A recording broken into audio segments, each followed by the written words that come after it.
नमस्कार, मी अक्षरा पाटील. आपण मृत्युंजय या पुस्तकाचं कर्ण या भागातील दुसरा भाग आता वाचणार आहोत. लता वृक्षांनी आणि पशुपक्ष्यांनी बहरून गेलेल्या निसर्ग देवतेच्या कुशीत पहुडलेलं माझं ते चिमुकलं गाव चंपानगर.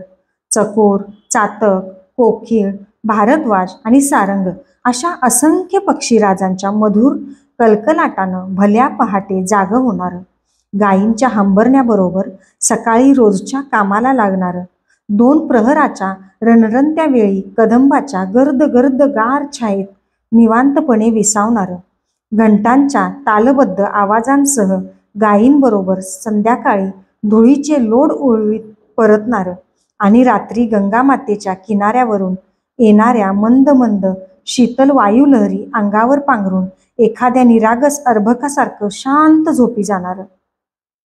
इथं या चंपानगरीत माझं ते रम्य बालपण गेलं. हो, अक्षरशः गेलंच.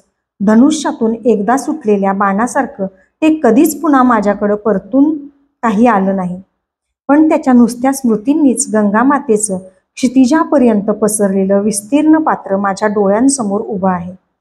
पांढरट निळ्या रंगाचं पाणी, ते क्षितिजापर्यंत पसरलेलं अफाट साम्राज्य, त्यातल्या पाण्याच्या बिंदूला माझा दाट परिचय आहे आणि मलाही त्याच्या थेंबाथेंबाची दाट ओळख आहे.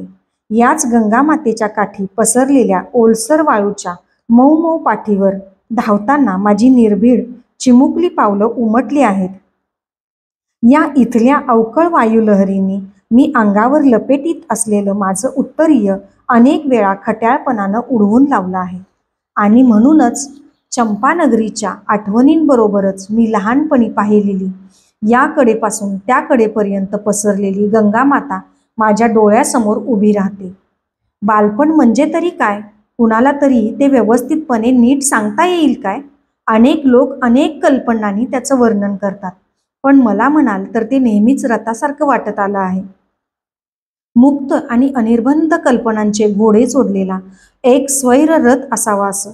दूरवर दिसणारं गंगेचं पाणी खरोखरच कुठंतरी निळ्याभोर आकाशाला टेकलं आहे काय, हे पाहण्यासाठी तो रथ तिच्या अगणित लाटांवरून फेरफटका मारून क्षणात क्षितिजापर्यंतची धाव करून येईल.